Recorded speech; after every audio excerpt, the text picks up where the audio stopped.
তো আমরা দেখব ঈশ্বরের উপস্থিতিতে কি কি অলৌকিক কাজ হয়।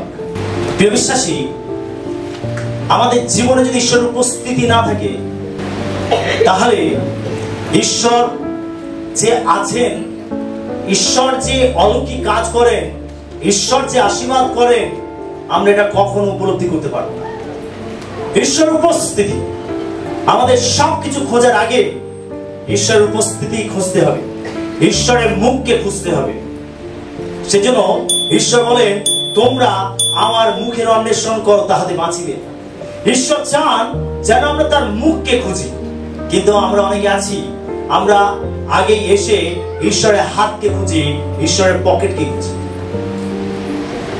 ঈশ্বরের হাতকে খুঁজি। প্রভু আমাকে এটা দাও, ওটা দাও, সেটা দাও। আমরা অনেক সময় এসে ঈশ্বরের হাতকে খুঁজি, ঈশ্বরের পকেটকে খুঁজি। কি প্রয়োজন আমরা আগে সেইগুলো ঈশ্বরের কাছে তুলে ধরি।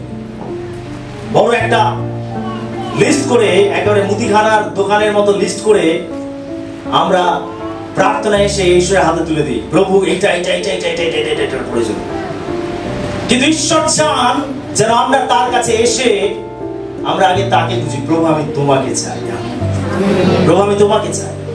জেনে রাখো, যদি ঈশ্বর উপস্থিতি থাকে, তাহলে আপনার জীবনে অটোমেটিক্যালি অলৌকিক কাজ ঘটতে থাকবে। আমেন। সেটা আগে ঈশ্বরের কাছে এসে আমাদের তার উপস্থিতি খোঁজা উচিত। প্রভু আমি তোমাকে চাই। যদি প্রার্থনার মধ্যে, উপাসনার মধ্যে ঈশ্বরের উপস্থিতি না থাকলো, তাহলে সেই প্রার্থনার কোনো মূল্যও থাকে না। সেটা আমাদের জীবনে দরকার ঈশ্বরের উপস্থিতি। যখন ঈশ্বরের উপস্থিতি আমাদের জীবনে থাকবে, তখন আমাদের জীবনে অনেক অনেক অলৌকিক কাজ তিনি করবেন। হালেলুয়া। আমরা দেখবো যে ঈশ্বরের উপস্থিতিতে কি কি অলৌকিক কাজ ঘটে। 1 নম্বর, আমরা পরিবর্তিত হই।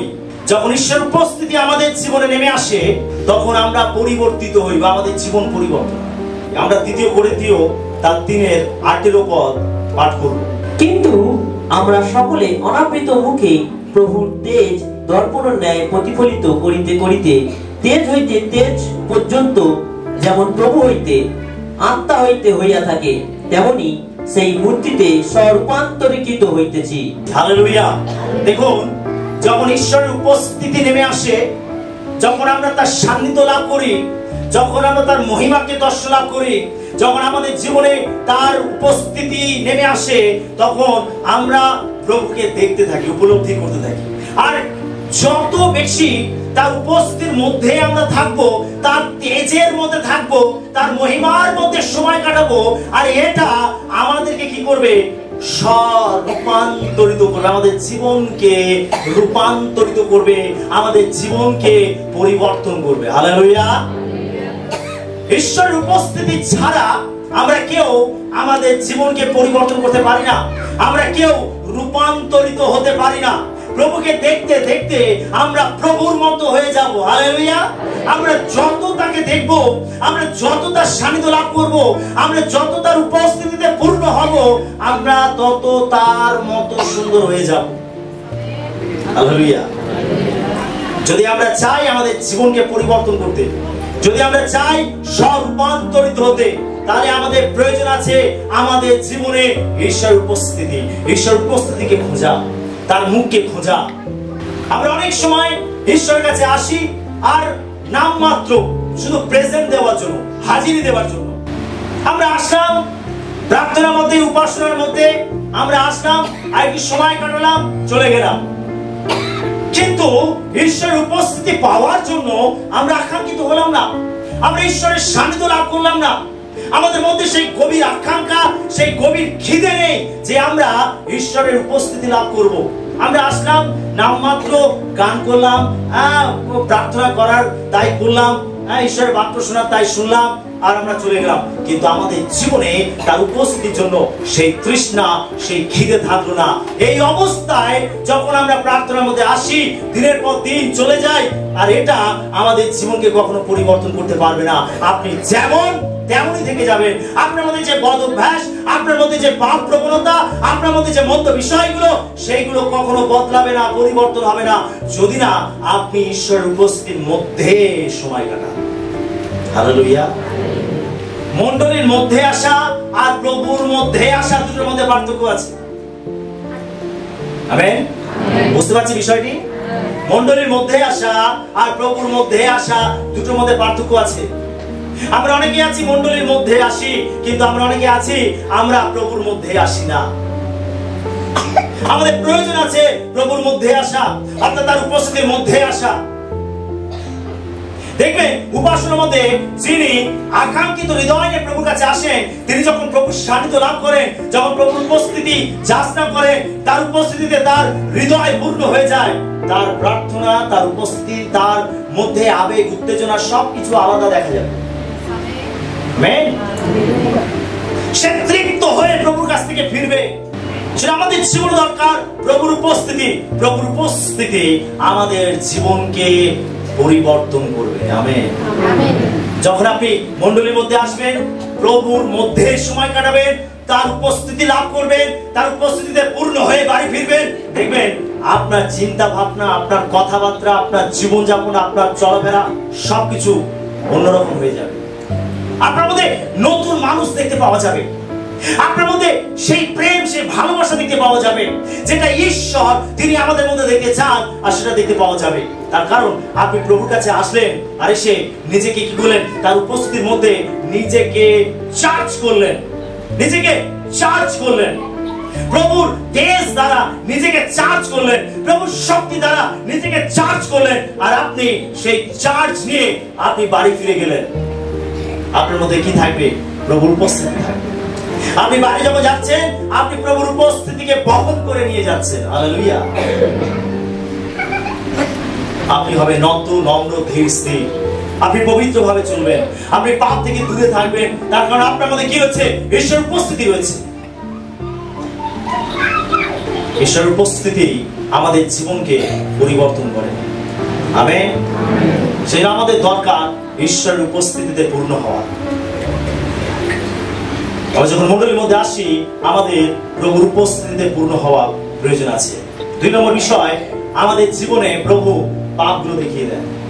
যখন আমরা প্রভুর উপস্থিতির মধ্যে আসি, তখন প্রভু আমাদের জীবনের পাপগুলো দেখিয়ে দেন। আমরা দেখতে পাই আদম এবং হওয়াকে। আমরা আদি পুস্তক 3:8 পদ পড়ব। পরে তাহারা সদাপ্রভু ঈশ্বরের রব শুনিতে পাইলেন। তিনি দিবাসনে উদ্যানে গমনাগমন করিতেছিলেন।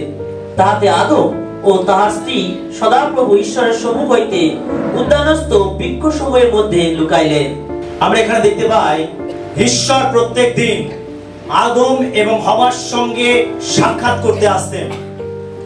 তিনি তাদের সঙ্গে গমনাগমন করতে আসতেন এদেন উদ্যান বাগানে।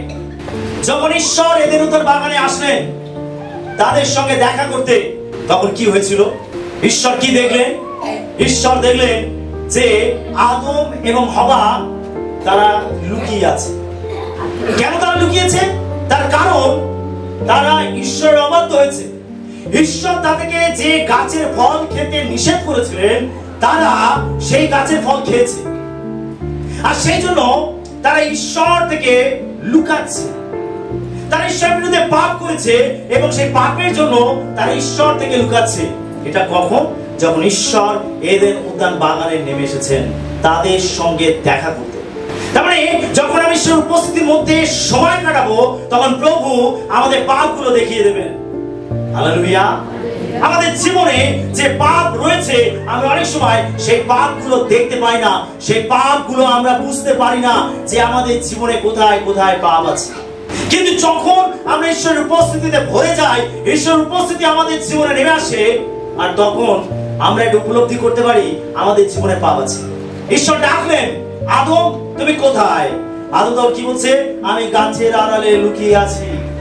যতক্ষণ না ঈশ্বর এদেন উদ্যান বাগানে নেমে এসেছিলেন, তাদের সঙ্গে দেখা করতে এসেছিলেন, তার আগে পর্যন্ত আদম হওয়া সেই বাগানের মধ্যে পাপ করেও ঈশ্বরের অবাধ্য হয়েও তারা ঘুরে বেড়াচ্ছিল। কিন্তু যখন ঈশ্বর সেই বাগানে নেমে আসলেন তাদের সঙ্গে দেখা করতে, তখন আদম কি করেছিল? আদম এবং হওয়া তারা লুকিয়েছিল। এর আগে তারা বাগানে ঘুরে বেড়াচ্ছিল, কিন্তু যে ঈশ্বরের উপস্থিতি সেখানে আসলো, তখন তারা কি করছিল? ঈশ্বর থেকে তারা নিজেদেরকে লুকানোর চেষ্টা করছিল। ঈশ্বর বলছেন, আদম তুমি লুকিয়েছো কেন? তখন আদম সে কি করলো? দোষারোপ করলো তার স্ত্রীকে, তুমি যে স্ত্রী আমাকে দিয়েছো সে আমাকে এই গাছের ফল দিয়েছে, আমি খেয়েছি। স্ত্রীকে যখন ঈশ্বর জিজ্ঞাসা করছে তখন তার স্ত্রী হবা বলছে ওই সাপ আমাকে বলেছে তাই আমি খেয়েছি। তার ঈশ্বরের কাছে নত হলো না, নম্র হলো না, তাদের পাপকে স্বীকার করলো না, বরং তারা একে অন্যকে দোষারোপ করতে লাগলো, একে অন্যের উপরে বোঝা চাপিয়ে দিতে লাগলো। তারা ঈশ্বরের কাছে নত নম্র হলো না। প্রিয় বিশ্বাসী, আমরা এখানে দেখতে পাই আদম এবং হবা তারা যে পাপ করেছিল, ঈশ্বর উপস্থিতি যখন এসেছিল তখন তারা তাদের সেই পাপগুলোকে তারা লুকিয়ে রাখতে পারেনি, সেটা প্রকাশ পেয়েছিল।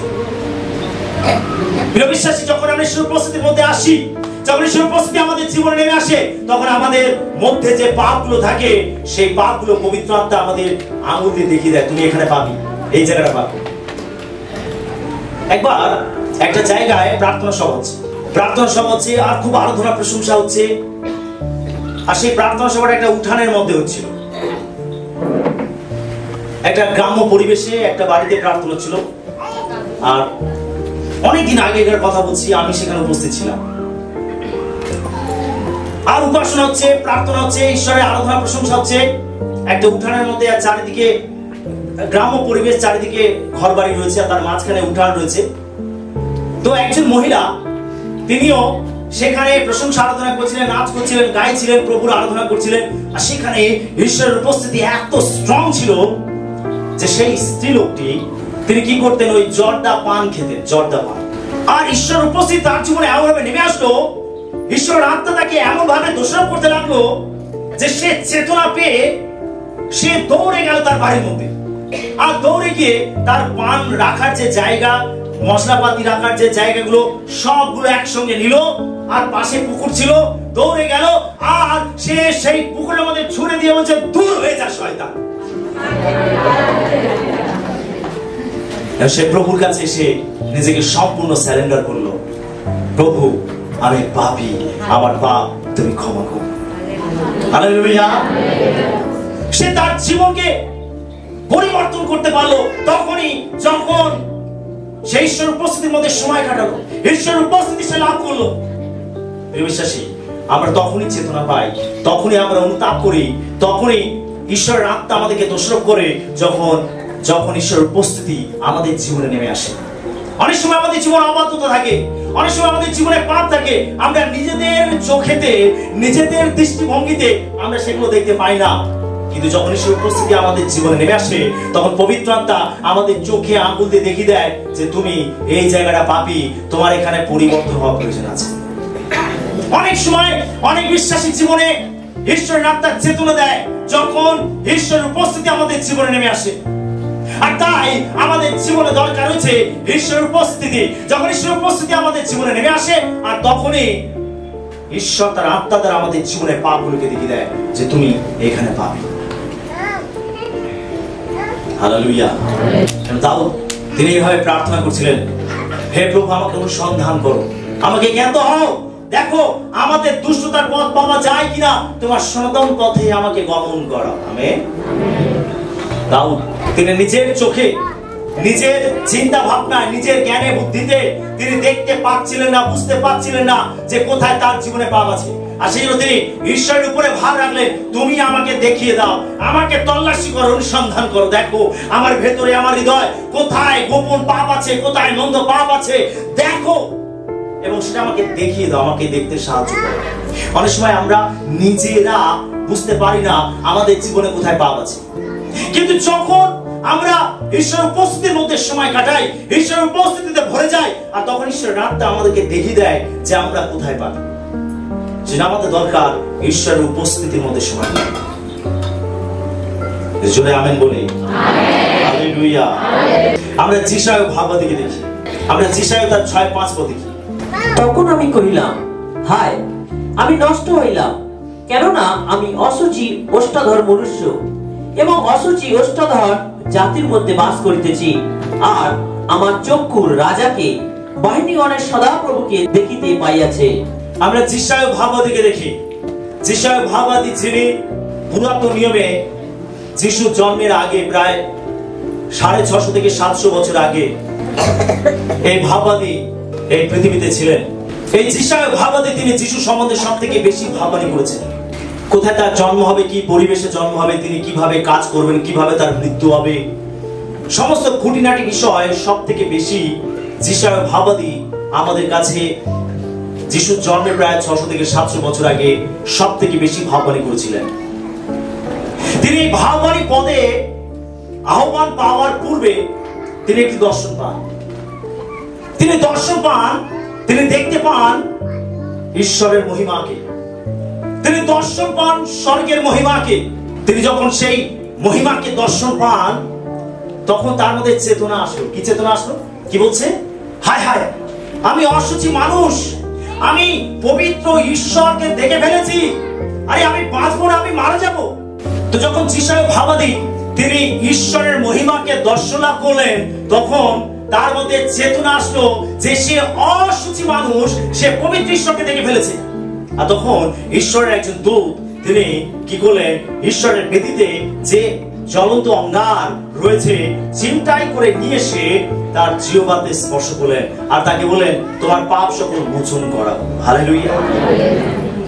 যিশায় ভাবাদী তিনি ঈশ্বরের মহিমাকে দর্শন লাভ করেছিলেন। তিনি যখন ঈশ্বরের উপস্থিতিকে তিনি তার জীবনে গভীরভাবে লাভ করেছিলেন তখন তিনি এটা উপলব্ধি করতে পেরেছিলেন যে সে অসুচি মানুষ, সে পাপী মানুষ।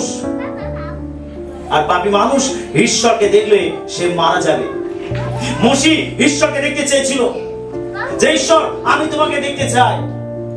ঈশ্বর মসিকে বলেছিল যদি পাপী মানুষ আমাকে দেখে তাহলে সে বাঁচবে না, সে মারা যাবে। সেজন্য ঈশ্বর সরাসরি মানুষকে দর্শন দেননি, কারণ আমরা সকলে পাপী। কিন্তু আমরা এদেনের বাগানে আদম এবং হাওয়াকে দেখতে পাই, তারা যতদিন পর্যন্ত পবিত্রভাবে চলেছে, ঈশ্বর নিষিদ্ধ কাজ করেনি, ততদিন পর্যন্ত তারা ঈশ্বরের মহিমাকে তারা রক্ত মাংসের চোখ দিয়ে দর্শন লাভ করেছিল। হালেলুয়া।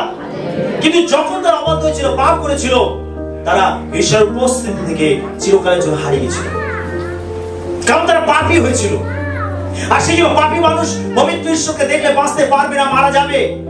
আর তাই ঈশ্বর নিজেকে প্রকাশ করার জন্য তিনি মানুষের দেহ ধারণ করলেন এবং এই পৃথিবীতে নেমে আসলেন। আর তাকে আমরা বলছি যিশু।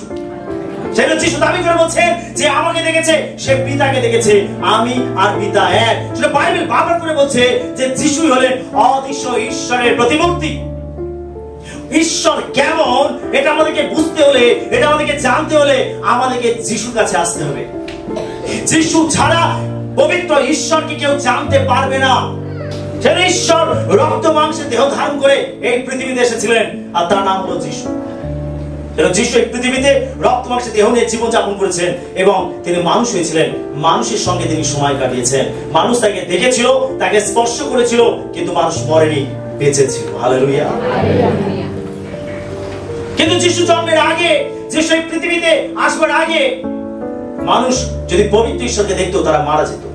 কিন্তু মসি যখন ইচ্ছা প্রকাশ করেছিল, ঈশ্বর তার আশা পূর্ণ করেছিলেন। তিনি তাকে বলেছিলেন যে আমি তোমাকে আমার করতল দিয়ে ঢেকে রাখবো, আমি তোমার সামনে দিকে হেঁটে যাব, তুমি আমার সম্মুখ ভাগ দেখবে না, আমার পশ্চাৎ ভাগ দেখবে। ঈশ্বর মসির ইচ্ছাকে পূর্ণ করেছিলেন। মসি ঈশ্বরের পশ্চাৎ ভাগ দেখেছিল কিন্তু সম্মুখ ভাগ দেখতে পারেনি। তার কারণ ঈশ্বরের মধ্যে এত তেজ, এত মহিমা, এটা পাপী মানুষ দেখলে সহ্য করতে পারবে না, মারা যাবে। সেজন্য যখন যিশায় ভাবাদী ঈশ্বরের মহিমাকে দর্শন লাভ করেছিল তখন সে এটাই বলছিল, হায় হায়, অসুচি মানুষ আমি, আমি পবিত্র ঈশ্বরকে দেখেছি, আমি মারা যাব। ঈশ্বর তিনি তাকে তার পাপকে তিনি ক্ষমা করলেন। আমেন। তিনি তাকে বাঁচিয়ে রাখলেন, তিনি তার পাপকে ক্ষমা করলেন। তারপর তিনি তাকে ভাববাদী রূপে তাকে তিনি আহ্বান করলেন। তারপর থেকে তিনি ভাববাদী রূপে তিনি নিজে ঈশ্বরের সেবা কাজ করতে আরম্ভ করলেন। হালেলুয়া। আমরা এখানে দেখতে পাই যে যিশায় ভাববাদী তিনি তার জীবনের পাপগুলো দেখতে পেয়েছিলেন। সেই জন্য তিনি বলছেন যে হায় হায়, অসুচি মানুষ আমি, আমি পবিত্র ঈশ্বরকে দেখে ফেলেছি। অর্থাৎ ঈশ্বরের উপস্থিতির মধ্যে যখন আমরা আসবো তখন ঈশ্বর আমাদের পাপগুলোকে দেখিয়ে দেবেন, আমরা আমাদের পাপগুলোকে দেখতে পাবো। যদি আমরা ঈশ্বরের উপস্থিতির মধ্যে প্রবেশ না করি আমরা আমাদের পাপগুলোকে কখনো দেখতে পাবো না এবং আমরা সেখান থেকে কখনো পরিবর্তন হতে পারবো না।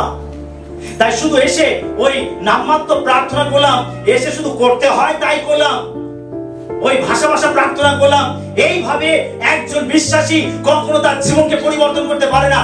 যখন আমরা ঈশ্বরের কাছে আসব, তখন প্রভুতে আমাদের ডুব দিতে হবে। আমেন। প্রভুতে আমাদের বিলীন হতে হবে, তার মধ্যে আমাদেরকে হারিয়ে যেতে হবে, তার উপস্থিতিতে আমাদের জীবনকে পূর্ণ করতে হবে। যেন গভীর আকাঙ্ক্ষা নিয়ে, গভীর খিদে নিয়ে আমাদের মণ্ডলীর মধ্যে আসা উচিত যে আজকে প্রভু আমি তোমাকে নতুন ভাবে পেতে চাই, আজকে প্রভু আমি তোমাকে আরেকবার স্পর্শ করতে চাই, আজকে প্রভু আমি তোমাকে আরেকবার দেখতে চাই, তুমি নিজেকে আমার কাছে প্রকাশ করো। যখন এই আকাঙ্ক্ষা নিয়ে, এই খিদে নিয়ে আমরা মণ্ডলীর মধ্যে আসবো, আমরা প্রার্থনার মধ্যে আসবো, তখন ঈশ্বর আমাদের কাছে নিজেকে প্রকাশ করবেন, আর আপনার জীবন দিন প্রতিদিন পরিবর্তন হবে। হালেলুয়া। আপনি তেজ থেকে তেজে যাবেন, আপনি মহিমা থেকে মহিমায় যাবেন, আপনি গৌরব থেকে গৌরবে যাবেন। হালেলুয়া। পেতর বলছেন আমি প্রভুকে দেখতে দেখতে আমি প্রভুর মতো সুন্দর হয়ে যাচ্ছি। আপনি যত প্রভুকে দেখবেন ততই আপনি প্রভুর মতো সুন্দর হয়ে যাবেন। আমরা প্রভুর মতো সুন্দর হতে চাই। ঈশ্বর আমাদের মধ্যে তার পুত্র যিশুকে দেখতে চান, আমাদের প্রত্যেকের মধ্যে তার পুত্র যিশুকে দেখতে চান। সেই জন্য প্রেরিত পৌল তিনি করিন্থীয় মণ্ডলীর বিশ্বাসীদের জন্য প্রার্থনা করতেন।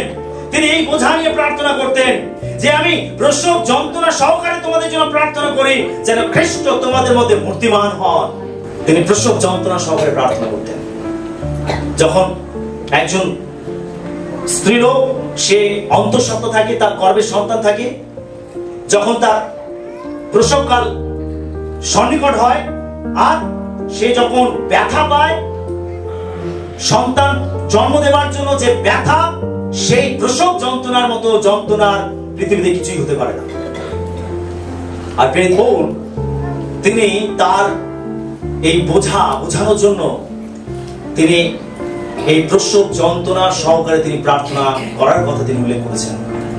তিনি বিশ্বাসীদের জন্য কিভাবে প্রার্থনা করতেন, কতটা যন্ত্রণা নিয়ে প্রার্থনা করতেন, কতটা বোঝা নিয়ে প্রার্থনা করতেন। কেন তিনি এই বোঝা নিয়ে প্রার্থনা করতেন? তিনি এই জন্য প্রার্থনা করতেন যেন প্রত্যেক বিশ্বাসীর মধ্যে যেন যিশু খ্রিস্টকে দেখতে পাওয়া যায়। আমেন। আমরা মণ্ডলীর মধ্যে আসি, আমরা প্রার্থনার মধ্যে আসি, আমরা কেবল জাগতিক জিনিস পাওয়ার জন্য আসি, আমরা আসি আমাদের সুস্থতার জন্য, আমরা আসি আমাদের জীবনে এটা প্রয়োজন, ওটা প্রয়োজন, সেটা প্রয়োজন, আমরা শুধু এই জাগতিক বিষয় পাওয়ার জন্য আমরা অনেকে আছি মণ্ডলীর মধ্যে আসি।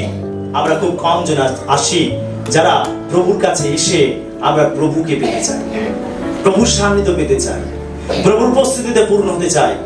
এইরকম বিশ্বাসী খুব কম আছে। আর যারা এই আকাঙ্ক্ষা নিয়ে প্রভুর কাছে আসে যে আমি প্রভুকে আজকে দেখতে চাই, আজকে আমি প্রভুর সান্নিধ্য লাভ করতে চাই, তারাই হলো প্রকৃত বিশ্বাসী। তারাই দিন প্রতিদিন আত্মিক ভাবে বৃদ্ধি লাভ করে, তারা ঝড়ের মুখে টিকে থাকে, তারা প্রভু সেবা করে, তারা কখনো পিছিয়ে পড়ে না, তারা দুর্বল হয় না। তার কারণ তারা যত প্রভুকে দেখবে তত তারা আত্মিক ভাবে বৃদ্ধি লাভ করবে। সেটা আমাদের দরকার, প্রভুর জন্য আকাঙ্ক্ষা, খিদে, তৃষ্ণা। হালেলুয়া। আমরা পিতরকে দেখি। পিতর আমরা লূকা লিখিত সুসমাচার তার 5 অধ্যায় 8 পদ এবং 10 পদ দেখি। তাহা দেখিয়া সিমন পিতর যিশুর জানুর উপরে পড়িয়া কহিলেন, আমার নিকট হইতে প্রস্থান করুন, কেননা হে প্রভু আমি পাপী। আর শিবদিয়ের পুত্র যাকব ও যোহন যাহারা সিমনের অংশীদার ছিলেন, তাহারাও সেই রূপ চমৎকৃত হইয়াছিলেন। তখন যিশু সিমনকে কহিলেন, ভয় করিও না, এখন অবধি তুমি জীবনান্তে মানুষ ধরিবে। আমরা পিতরকে দেখতে পাই।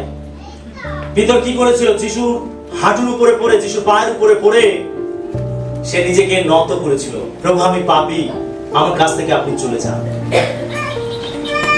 এটা কখন ঘটেছিল? যখন যিশু পিতরে নৌকায় উঠেছিলেন। যখন যিশু পিতরে নৌকায় উঠে তাকে পরামর্শ দিয়েছিলেন যে তুমি তোমার নৌকা নিয়ে গভীর জলে চলো। তার কারণ সে সারা রাত জাল ফেলেও একটি মাছ ধরতে পারে। সে ব্যর্থ হয়েছিল, তার নৌকা শূন্য ছিল, তার জাল শূন্য ছিল। সে চিন্তিত ছিল যে সারা রাত পরিশ্রম করে আমি একটা মাছ ধরতে পারিনি, আমি কি নিয়ে বাড়ি যাব। সে বড় দুঃখী ছিল। যিশু তিনি তার নৌকার উপরে উঠে তিনি লোকেদেরকে বাক্য প্রচার করছিলেন, লোকেদের মাঝে তিনি বাক্য প্রচার করছিলেন। তিনি তার নৌকাকে স্টেজ বানিয়ে সেখানে দাঁড়িয়ে সমুদ্র তীরে যারা দাঁড়িয়ে ছিল অসংখ্য মানুষ, তাদের কাছে তিনি বাক্য প্রচার করছিলেন।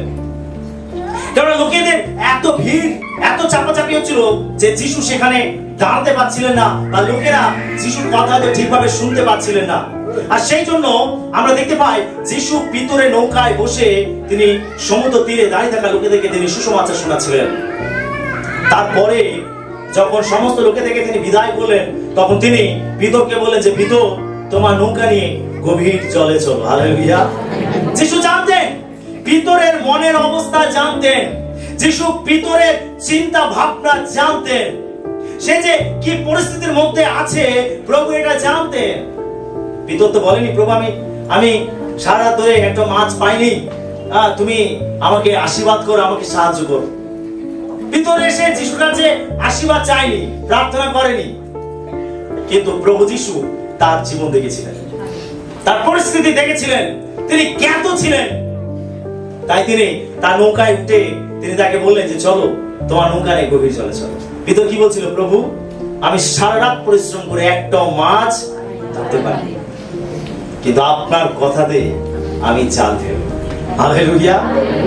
আপনার কথাতে আমি জাল ফেলবো। কেন ভিতর বলেছিল আমি আপনার কথাতে জাল ফেলবো?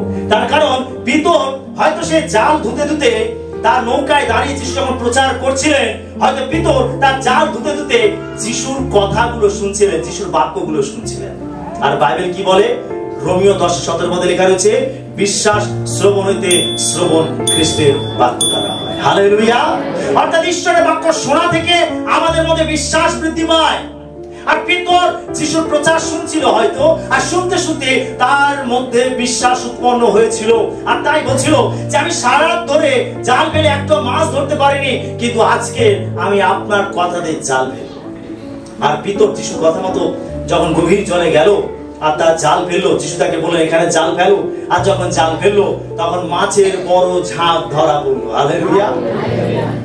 আর একা টেনে তুলতে পারছে না, তখন তার সঙ্গে আরো যারা ছিল তাদেরকে ডাকলো, আরে তাড়াতাড়ি এসো, যাকোব, যোহন, তোমরা তোমাদের নৌকা নিয়ে তাড়াতাড়ি এসো।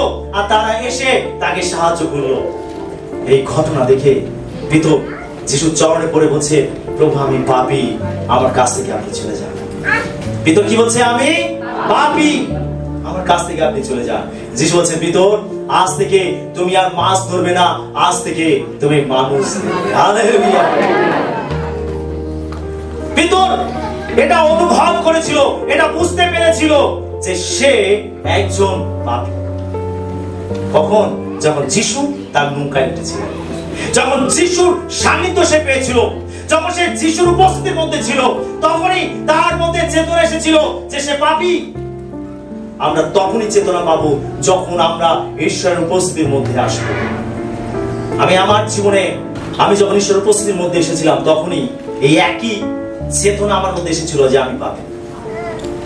আমি একটা ঘরের মধ্যে কয়েকজন বন্ধু বান্ধবের পাল্লায় পড়ে আমি প্রার্থনায় যেতে শুরু করি। তারা আমাকে ফোর্স করে, চল না চল। আমি তাদের মন ডাকার জন্য প্রার্থনায় যেতে শুরু করি। এটা হচ্ছে 2000 সালের ঘটনা। তো একদিন তারা আমার বাড়িতে প্রার্থনা করতে আসে। আমি তখন কলকাতা থাকতাম, একটা ঘর ভাড়া নিয়ে আমি আর বাবা সেখানে থাকতাম, ছোট্ট একটি ঘর। আর সেইখানে যখন 2-3 জন এসে তারা প্রার্থনা করছিল, আর প্রার্থনা করতে করতে ঈশ্বরের উপস্থিতি সেখানে নেমে আসে। যখন ঈশ্বরের উপস্থিতি নেমে আসে, তখন আমি যেন দেখতে পাচ্ছি যে যিশু তিনি ক্রুশে মরছেন। কালভারি সেই দৃশ্য আমার কাছে জীবন্ত হয়ে ওঠে। আমি যেন ক্রুশের তলায় দাঁড়িয়ে আছি, আর আমি দেখছি যে যিশু তিনি ক্রুশে মরছেন, আমার পাপের বোঝা তিনি তুলে নিয়েছেন। আমি দেখতে পাচ্ছি যে ওই শাস্তি আমার বাবার কথা ছিল, কিন্তু তিনি আমার জায়গায় মরছেন। তখন আমার মুখে একটাই কথা, প্রভু আমি পাপী, আমার পাপ তুমি ক্ষমা করো। আর আমি অঝরে কাঁদতে আরম্ভ করলাম। আমাকে সবাই সান্ত্বনা দিচ্ছে, বোঝানোর চেষ্টা করছে, কিন্তু আমি নিজেকে কন্ট্রোল করতে পারছিলাম না। আমি পাগলের মতো কাঁদছিলাম। আমি যিশুর উপরে এটাই আস্থা রাখছিলাম যে প্রভু তুমি ছাড়া আর কেউ আমার পাপকে ক্ষমা করতে পারে না, তাই প্রভু তুমি আমার পাপকে ক্ষমা করো। প্রায় 40-45 মিনিট এইভাবে ঘটনাটা চলতে থাকে। তারপরে যখন আমার কান্না থামে, তখন আমি টোটালি নতুন মানুষ হয়ে যাই। এর আগে আমি নাস্তিক ছিলাম, আমি ঈশ্বরকে মানতাম না, বিশ্বাস করতাম না। আমি শুধু আমার বন্ধুর মন রাখার জন্য আমি প্রার্থনার মধ্যে যেতাম, কয়েকবার গেছিলাম, কিন্তু আমি একজন নাস্তিক ছিলাম। আমি ঈশ্বরকে মানতাম না, আমি বাইবেলকে বিশ্বাস করতাম না, আমি বিভিন্ন যুক্তি তর্ক করতাম। কিন্তু সেই দিনে যিশু আমার জীবনে বাস্তব হলেন। হালেলুয়া। যখন আমি তার সান্নিধ্য লাভ করলাম, তার উপস্থিতি লাভ করলাম, আর তখনই আমার মধ্যে চেতনা আসলো যে আমি পাপী। একবারে বাইবেলে যে ঘটনাগুলো রয়েছে সেই ঘটনা আমার জীবনে বাস্তব। বিশ্বাসী, ঈশ্বরের উপস্থিতির মধ্যে যখন আমরা আসবো, তখন ঈশ্বরের আত্মা আমাদেরকে দেখিয়ে দেবে যে আমাদের জীবনে কোথায় পাপ আছে, আপনি কোথায় নেশা করছেন, কোথায় আপনি গোপন পাপ করছেন, কোথায় আপনি লোককে ঠকাচ্ছেন, কোথায় আপনি অন্যায় করছেন, কোথায় আপনি ক্রোধ করছেন, কোথায় আপনি ঈর্ষা করছেন। ঈশ্বরের আত্মা আপনাকে দেখিয়ে দেবে, আপনাকে চেতনা দেবে যে তুমি এখানে পাপ করেছো। আপনার জীবন তখন পরিবর্তন হবে। যখন ঈশ্বর আত্মা আমাদেরকে চেতনা দেয়, যখন ঈশ্বর আত্মা আমাদেরকে দেখিয়ে দেয়, তখন ঈশ্বর আত্মার সঙ্গে আমাদের একমত হতে হবে, হ্যাঁ প্রভু, এই জায়গায় আমি পাপী, আমার পাপকে তুমি ক্ষমা করো। যদি আপনি সেই সময় প্রভু চেতনাকে গ্রহণ না করেন, যদি আপনি সেখান থেকে মন না ফেরান, তাহলে আপনার হৃদয় আরো কঠিন হয়ে যাবে। যখন ঈশ্বর আত্মা আমাদেরকে চেতনা দেয়, যখন ঈশ্বর আত্মা আমাদের সঙ্গে কথা বলে, আমাদেরকে অনুযোগ করে, আমাদেরকে দেখিয়ে দেয়, তখন তার আত্মার সঙ্গে আমাদেরকে একমত হওয়া উচিত, হ্যাঁ প্রভু, এই জায়গায় আমি পাপ করেছি, তুমি আমাকে ক্ষমা করো। যখন আমরা এইভাবে রেসপন্স করি, তখন আমাদের জীবন পরিবর্তন হয়, তখন আমরা নতুন মানুষে পরিণত হই। হালেলুয়া।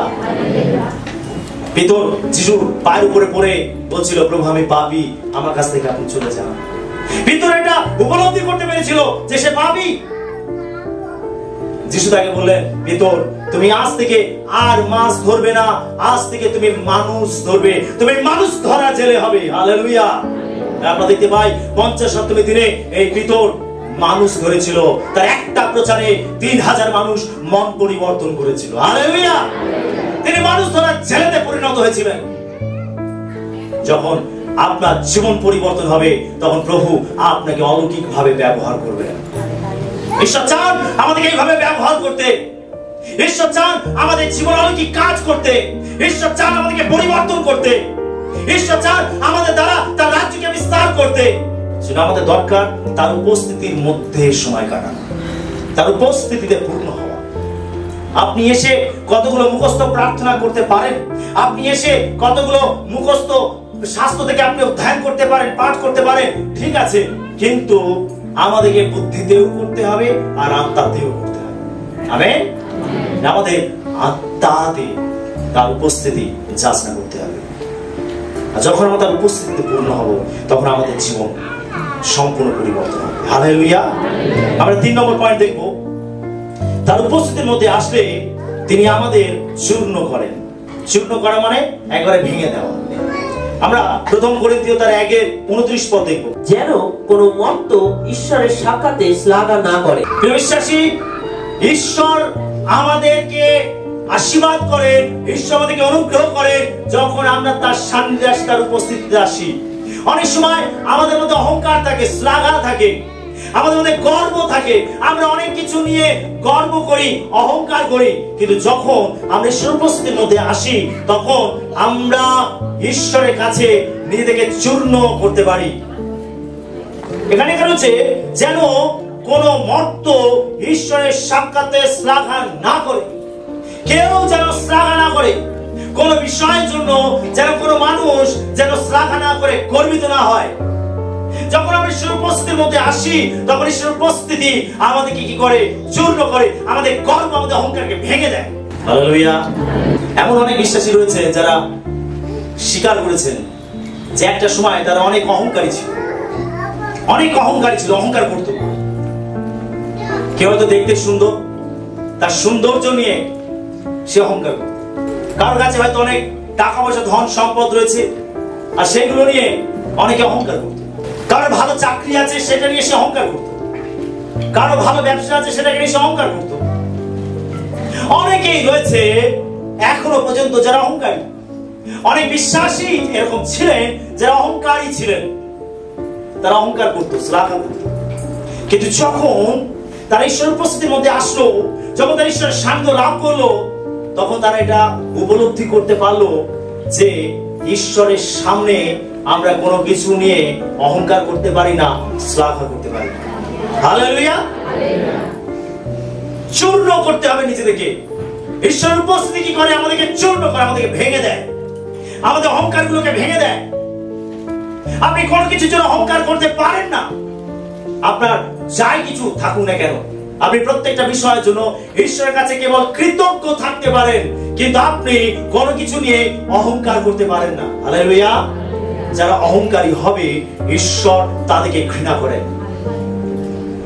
বাইবেল বলছে ঈশ্বর অহংকারীদের প্রতিরোধ করেন, কিন্তু নম্র দিগকে অনুগ্রহ প্রদান করেন। যারা নত নম্র, ঈশ্বর তাদেরকে অনুগ্রহ প্রদান করেন, কিন্তু যারা অহংকারী, ঈশ্বর তাদেরকে ঘৃণা করেন।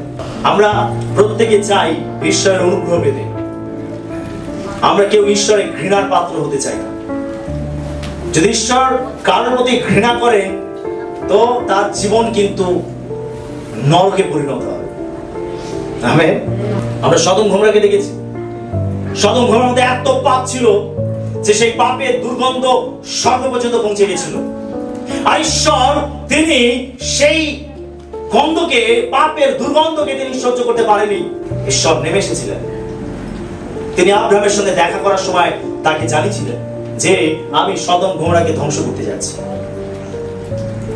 আব্রাহাম ঈশ্বরের কাছে প্রার্থনা করেছিল, তার কারণ সদম গমরাতে তার ভাই লোট তার পরিবার নিয়ে বসবাস করছিল। আর ঈশ্বর যদি সদম গমরাকে ধ্বংস করে দেন, তাহলে তার ভাই এবং তার পরিবার, অর্থাৎ লোট এবং তার পরিবারও ধ্বংস হয়ে যাবে, মারা পড়বে। আর তাই আব্রাহাম ঈশ্বরের কাছে প্রার্থনা করছিল, সেখানে 50 জন ধার্মিক পাওয়া যায়, তাহলে তাদের অনুরোধে কি আপনি সেই নগরকে ধ্বংস করে দেবেন? ঈশ্বর যদি সেখানে 50 জন ধার্মিক পাওয়া যায়, আমি সেই নগরকে রক্ষা করব। আমেন। আব্রাহাম ভাবছে কি জানি বাবা, সেখানে 50 জন ধার্মিক ব্যক্তি পাওয়া যাবে কিনা, একটু কমিয়ে দিই। প্রভু যদি 40 জন পাওয়া যায়, ঈশ্বর বলছে ঠিক আছে, যদি 40 জন পাওয়া যায়, আমি সেই নগরকে রক্ষা করব। আবার আব্রাহাম চিন্তা করছে কি জানি 40 জন ধার্মিক পাওয়া যাবে কিনা। প্রভু আমার অপরাধ দেবেন না, যদি সেখানে 30 জন পাওয়া যায়। ঈশ্বর বলছে বেশ আব্রাহাম, যদি সেখানে 30 জন ধার্মিক পাওয়া যায়, আমি সেই নগরকে ধ্বংস করব না, রক্ষা করব। আবার আব্রাহাম চিন্তা করছে কি জানি বাবা 30 জন পাওয়া যাবে কিনা। যদি 20 জন পাওয়া যায়, ঠিক আছে, যদি 20 জন পাওয়া যায়, আমি সেই নগরকে রক্ষা করব। আব্রাহাম বলছে প্রভু আমার অপরাধ দেবে না। আমরা তখনও সন্দেহের মধ্যে রয়েছে, দুশ্চিন্তার মধ্যে রয়েছে, কি জানি সেখানে 20 জন পাওয়া যাবে কিনা। বলছে প্রভু সেখানে 10 জন পাওয়া যায়, ঠিক আছে, আমি রক্ষা করব। কিন্তু দুঃখের বিষয় সেখানে 10 জন ধার্মিকও দেখতে পাওয়া যায়। আমেন। আর সেই ঈশ্বর তিনি সেই সদম গমরাকে তিনি ধ্বংস করেছিলেন। Hallelujah, hallelujah. ঈশ্বর তিনি চান আমাদেরকে রক্ষা করতে, আমাদেরকে বাঁচাতে। তিনি সব সময় আমাদেরকে আশীর্বাদ করতে চান, কিন্তু যারা অহংকারী, ঈশ্বর তাদেরকে ঘৃণা করে এবং অহংকারীদের অহংকারকে তিনি ভেঙে দেন। এমন এমন মানুষ রয়েছে যারা একটা সময় খুব অহংকারী ছিল, ঈশ্বর তাদের অহংকারকে ভেঙে দিয়েছেন। এমন এমন ধনবান ব্যক্তি ছিল যারা তাদের ধন সম্পদ পেয়ে তারা এত অহংকারী হয়েছিল যে তারা যা ইচ্ছা তাই করে বেড়াতো, উপদ্রব, অন্যায়, অত্যাচার করতো। কিন্তু বর্তমান সময় তাদের দিকে তাকিয়ে দেখবেন, এরকম অনেক দৃষ্টান্ত হয়তো আপনার জানা রয়েছে যে তাদের টাকা পয়সা, ধন সম্পদ সবকিছু বিলীন, সবকিছু ধ্বংস, নষ্ট। হালেলুয়া। যে ঈশ্বরের কাছে কোনো কিছু নিয়ে আমরা অহংকার করতে পারি না। যদি আজকে আপনার ভালো চাকরি আছে, আপনি যদি দেখতে সুন্দর, আপনার স্বাস্থ্য যদি ঠিক আছে, আপনার পরিবার যদি ঠিক আছে, আপনার ব্যবসা বাণিজ্য যদি ঠিক আছে, আপনার ধন সম্পদ যদি ঠিক আছে, আপনি প্রত্যেকটা বিষয়ের জন্য ঈশ্বরের কাছে কৃতজ্ঞ হন, কিন্তু কোনো বিষয়ের জন্য আপনি অহংকার করবেন না। প্রভু তোমাকে ধন্যবাদ যে তুমি আমাকে সুন্দর চাকরি দিয়েছো। প্রভু তোমাকে ধন্যবাদ আমার ব্যবসায় উন্নতি দিয়েছো। প্রভু তোমাকে ধন্যবাদ আমাকে সুন্দর স্বাস্থ্য দিয়েছো। প্রভু তোমাকে ধন্যবাদ আমাকে সুন্দর করে বানিয়েছো। প্রভু তোমাকে ধন্যবাদ আমার পরিবারে সবকিছু ঠিক আছে। প্রভু তোমাকে ধন্যবাদ। যখন আপনি ধন্যবাদ দিচ্ছেন, তার মানে আপনি তার কাছে কৃতজ্ঞ হচ্ছেন। কিন্তু যদি আপনি ধন্যবাদ না দেন, তার কাছে কৃতজ্ঞ না হন, তার মানে আপনি অহংকারিতে পূর্ণ হবেন, আর ঈশ্বর আপনার অহংকারকে ভেঙে দেবেন। হালেলুয়া। যখন আমি ঈশ্বরের উপস্থিতির মধ্যে আসি, তখন ঈশ্বরের উপস্থিতি কি করে? আমাদেরকে চূর্ণ করে, আমাদেরকে ভেঙে দেয়। হালেলুয়া। 4 নম্বর বিষয়, ঈশ্বরের উপস্থিতি আমাদের জীবনে আনন্দ নিয়ে আসে। আমরা গীত সংহিতা 16:11 পদ দেখব। তুমি আমাকে জীবনের পথ জ্ঞাত করিবে, তোমার সম্মুখে তৃপ্তিকর আনন্দ, তোমার দক্ষিণ হস্তে নিত্য সুখ ভোগ। কি লেখা রয়েছে? যে তোমার উপস্থিতিতে তৃপ্তিকর আনন্দ। ঈশ্বরের উপস্থিতির মধ্যে কি আছে? তৃপ্তিকর আনন্দ। সকলে বলে তৃপ্তিকর আনন্দ। এমন অনেক আনন্দ আছে যেটা আপনাকে তৃপ্ত করতে পারবে না। জগতের অনেক আনন্দ আছে যেটা আপনাকে তৃপ্ত করতে পারবে না বা আপনি তৃপ্ত হবেন না, সেটা ক্ষণিকের জন্য। কিন্তু যখন আপনি প্রভুর উপস্থিতিতে পূর্ণ হবেন, এটা আপনার জীবনে তৃপ্তিকর আনন্দ নিয়ে আসবে, আপনি তৃপ্ত হবেন। সেই জন্য বাইবেল আমাদেরকে বলে প্রভুতে আনন্দ করো। নহেমীয় তার 8:10 পদে লেখা আছে, প্রভুতে আনন্দ করো, কারণ প্রভুতে যে আনন্দ তাহাই তোমাদের শক্তি। হালেলুয়া। প্রভুতে যে আনন্দ সেটাই আমাদের জীবনের শক্তি নিয়ে আসে। যদি আপনি শক্তিতে পূর্ণ হতে চান, তাহলে আপনাকে প্রভুতে আনন্দ করতে হবে। অনেকে আছে যারা প্রভুতে আনন্দ করতে পারেন না। তারা মণ্ডলীর মধ্যে এসে, প্রার্থনার মধ্যে এসে, আরাধনার মধ্যে এসেও তারা একেবারে মুখ গোমরা করে বসে থাকে। প্রার্থনার মধ্যে এসেও মুখ গোমরা করে বসে থাকে। গান হচ্ছে আনন্দ আনন্দ আনন্দ রে, কিন্তু তাদের মুখে এতটুকু আনন্দ নেই। আমরা যখন প্রভুর কাছে আসি তখন আমাদের আনন্দ করতে হবে, আনন্দ করতে হবে। প্রভুর উপস্থিতির মধ্যেই আছে প্রকৃত আনন্দ। যখন আপনি প্রভুর উপস্থিতিতে ভরে যাবেন, তখন আপনার হৃদয়ে এক তৃপ্তিকর আনন্দ নেমে আসবে, স্বর্গের আনন্দ নেমে আসবে। আর এই আনন্দই আমাদেরকে শক্তিযুক্ত করে। তাই আমাদের প্রভুর উপস্থিতির মধ্যেই আমরা প্রকৃত আনন্দ লাভ করতে পারি। হালেলুয়া। 5 নম্বর পয়েন্ট আমরা দেখব, প্রভুর উপস্থিতির মধ্যে আসলে নতুন শক্তি লাভ করতে পারি। আমরা যিশায়া ভাবাদি তার 40 অধ্যায় 28 থেকে 31 পদ পাঠ করি। তুমি কি শুনো নাই? অনাদি অনন্ত ঈশ্বর সদাপ্রভু পৃথিবীর প্রান্ত সকলের সৃষ্টিকর্তা ক্লান্ত হন না, শান্ত হন না, তার বুদ্ধির অনুসন্ধান করা যায় না। তিনি ক্লান্ত ব্যক্তিকে শক্তি দেন ও শক্তিহীন লোকের বল বৃদ্ধি করেন। তরুণেরা ক্লান্ত ও শান্ত হয়, যুবকেরা স্খলিত হয়, কিন্তু যাহারা সদা প্রভুর অপেক্ষা করে তাহারা উত্তর নতুন শক্তি পাইবে। তাহারা ঈগল পক্ষীর ন্যায় পক্ষ সহকারে ঊর্ধ্বে উঠিবে। তাহারা দৌড়িলে শান্ত হইবে না, তাহারা গমন করিলে ক্লান্ত হইবে না। আমেন। যারা সদা প্রভুর অপেক্ষা করে তারা কি পাবে? সকলে বলে নতুন শক্তি। যারা সদা প্রভুর অপেক্ষা করবে তারা কি পাবে? নতুন শক্তি। সকলে বলে নতুন শক্তি। কেন আমাদের জীবনে নতুন শক্তির প্রয়োজন আছে? তার কারণ আপনি যত জীবনে এগিয়ে যাবেন, আপনি বিশ্বাসী জীবনে এগিয়ে যাবেন, তখন আপনাকে নতুন নতুন চ্যালেঞ্জ ফেস করতে হবে, নতুন নতুন পরীক্ষার মুখোমুখি হতে হবে, নতুন নতুন সমস্যার মোকাবিলা করতে হবে। আর আপনি একই শক্তি নিয়ে সমস্ত সমস্যার মোকাবিলা করতে পারবেন না। তাই আমাদের জীবনে দরকার নতুন শক্তি। সকলে বলে নতুন শক্তি। আর এই নতুন শক্তি কোথা থেকে আসবে? যখন আমরা প্রভুর জন্য অপেক্ষা করব। এখানে প্রভুর জন্য অপেক্ষা করা বলতে বোঝায় প্রভুর উপস্থিতির মধ্যে সময় কাটানো। আমেন। প্রভুর উপস্থিতির মধ্যে থাকা, প্রভুর উপস্থিতিতে ভরে যাওয়া। যখন আমরা প্রভুর উপস্থিতির মধ্যে সময় কাটাবো, আমরা তার জন্য অপেক্ষা করব, ঈশ্বর আমাদেরকে নতুন শক্তি দেবে। এমন শক্তি এখানে ঈগল পাখির সঙ্গে তুলনা করা হচ্ছে। ঈগল পাখি সব থেকে উঁচুতে ওড়ে। আমেন। সব থেকে উঁচুতে, সব থেকে ঊর্ধ্বে। যারা ঈশ্বরের উপস্থিতির মধ্যে সময় কাটাবে তারা ঈগল পক্ষী নেয় সব থেকে উঁচুতে উঠবে। হালেলুয়া। উঁচুতে, একেবারে উঠতে। নিচে কি আছে? পাপ, মন্দতা। এই জগতের মধ্যে কি আছে? পাপ, মন্দতা। ঈশ্বর চান এখান থেকে আপনাকে টেনে তুলতে, ওপরে নিয়ে যেতে। একবার একজন ফার্মার, অর্থাৎ তার মুরগির ফার্ম রয়েছে, আর পাহাড়ি এলাকায় তার সেই ফার্মটা রয়েছে এবং সেখানে সে থাকে। সে একবার ঘুরতে ঘুরতে পাহাড়ের উপরে উঠেছে, আর পাহাড়ের উপরে উঠে দেখছে একটা ঈগল পাখির বাসা, আর সেই বাসার মধ্যে কয়েকটা ডিমও রয়েছে। সে তখন কি বলে একটা ডিম তার পকেটে নিয়ে নিল।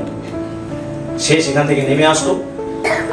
আর তার যে মুরগির ফার্ম রয়েছে, সে তার মুরগির ডিমের সঙ্গে যে ডিমগুলো ফুটিয়ে সে মুরগি ছানা তৈরি করছে, সেই ডিমের মধ্যে সেই ঈগল পাখি ডিমটাকেও রেখে দিল।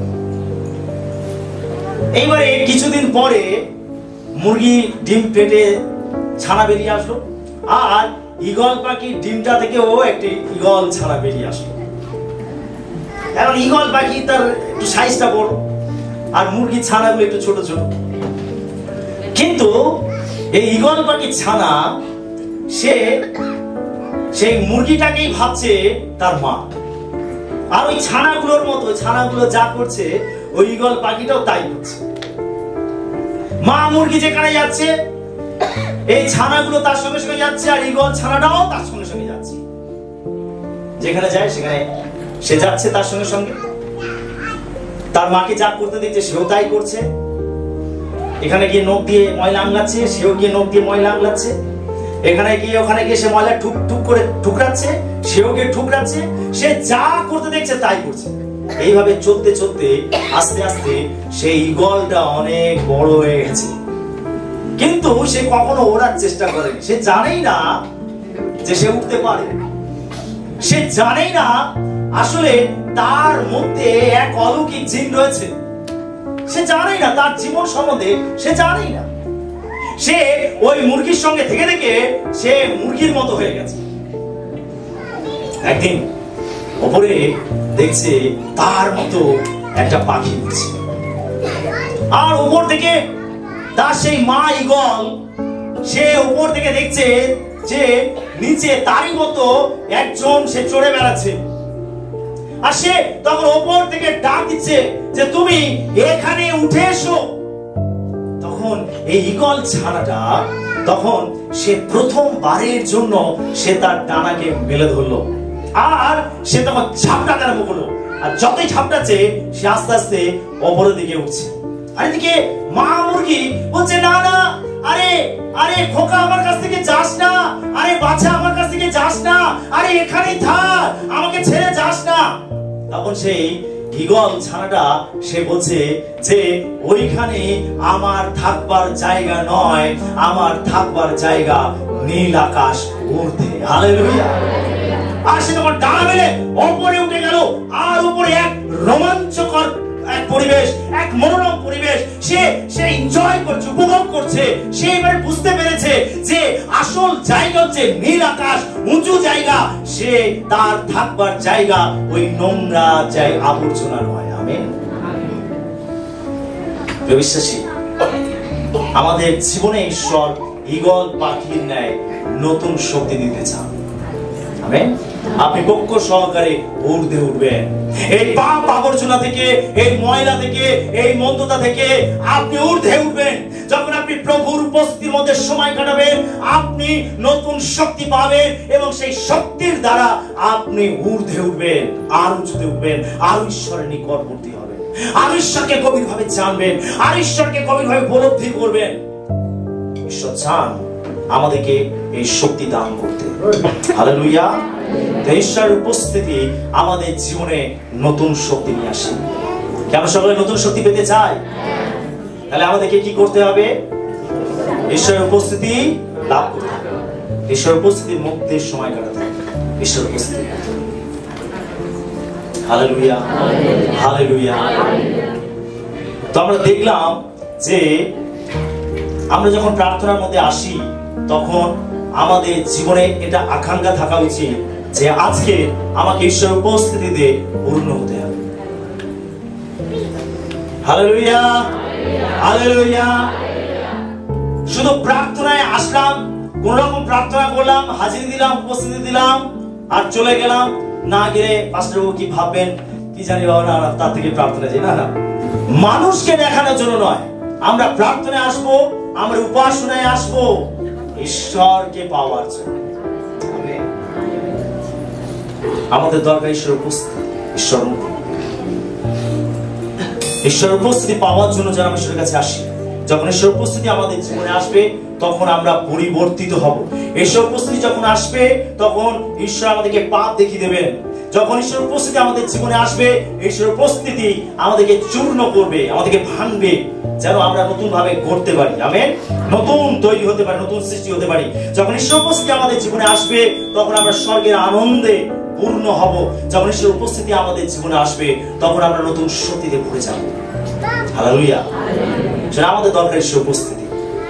ঈশ্বরের উপস্থিতির গুরুত্ব আমরা বুঝতে পারছি আমাদের জীবনে। Hallelujah, hallelujah. তাই যখনই আমরা প্রার্থনায় আসবো, ঈশ্বরের কাছে আসবো, যেন আমরা ঈশ্বরের উপস্থিতি পাওয়ার জন্য প্রার্থনার মধ্যে আসি। আমেন। ঈশ্বর তার বাক্যে আমাদের সবাইকে আশীর্বাদ করুন।